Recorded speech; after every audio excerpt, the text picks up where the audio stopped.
sou Roberta Litz, iniciando mais um SP Cidadania. Hoje com o tema Cidadania no Brasil. Somente com luta se estabelece essa conquista. Para iniciarmos, deixo a reflexão do saudoso Betinho, sociólogo e grande lutador dos direitos humanos e da cidadania no Brasil.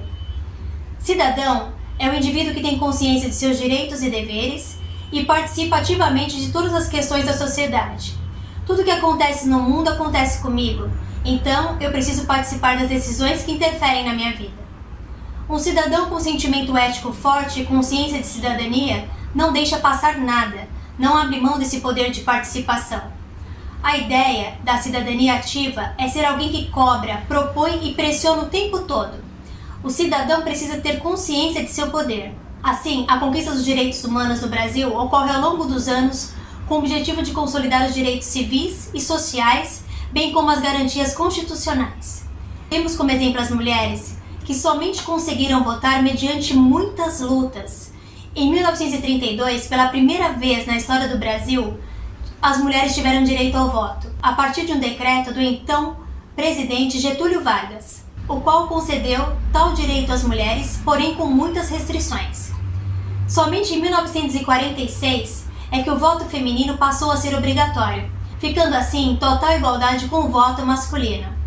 Nesse período, a advogada Mieta Santiago, uma mineira que havia estudado na Europa, teve um papel preponderante neste processo.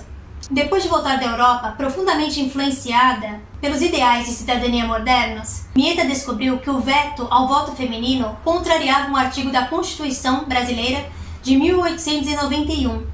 Assim, depois de muita luta e pressão social, conseguiu tal direito, votando em si própria para deputada federal. Outra conquista importante são os direitos dos trabalhadores, adquiridos a partir de muitas greves e mobilizações sociais. A jornada de trabalho de 8 horas diárias só foi conquistada pela primeira vez em 1919, na França.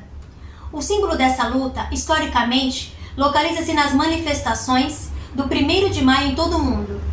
Em 1886, em Chicago, realizou-se pela primeira vez uma grande manifestação de trabalhadores nessa data, acompanhada de uma greve geral em todos os Estados Unidos.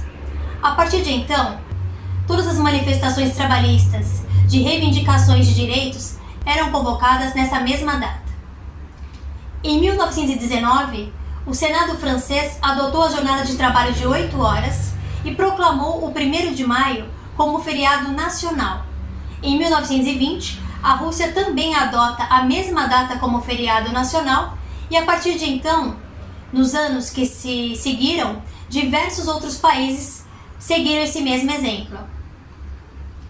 Os direitos sociais foram resultado de muitas lutas e conquistas ao longo da história.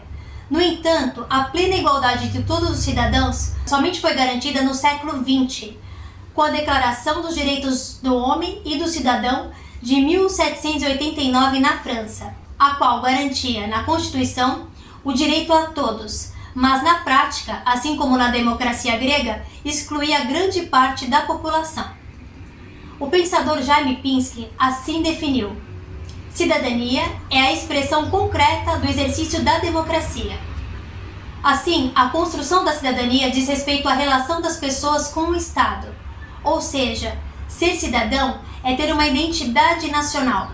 No entanto, a noção de cidadania passa por intensas contradições no que tange à esfera pública.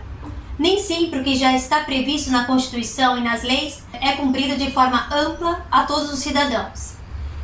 Nesse diapasão, verifica-se que existe certa defasagem entre o que é previsto na cidadania legal e o que se realiza efetivamente na vida dos habitantes. Nessa contradição inerente ao desenvolvimento dos direitos sociais, políticos e civis, talvez a mais intensa esteja na defasagem do papel da cidadania entre aqueles que são considerados cidadãos e dos que não são em uma determinada sociedade. Como exemplo, a cidadania grega, que estava condicionada ao sistema de trabalho escravista para sua existência, e, no entanto, esses próprios escravos, mantenedores do sistema produtivo da democracia, estavam absolutamente excluídos de qualquer exercício livre e pleno da cidadania. Os direitos sociais, eles estão vinculados ao princípio da dignidade da pessoa humana, com fulcro na Carta Magna de 1988, sendo que não há que se proteger apenas a dignidade de uma determinada pessoa, mas a dignidade de toda e qualquer pessoa de forma isonômica, coibindo qualquer espécie de discriminação.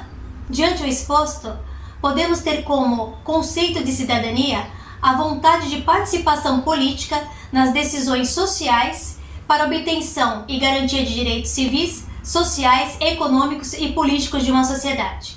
Assim, lutemos pelos nossos direitos e pelo pleno exercício da cidadania no Brasil. Muito obrigada pela atenção de todos vocês. Espero que tenha agregado valor o tema abordado e os aguardo no próximo programa. Até logo!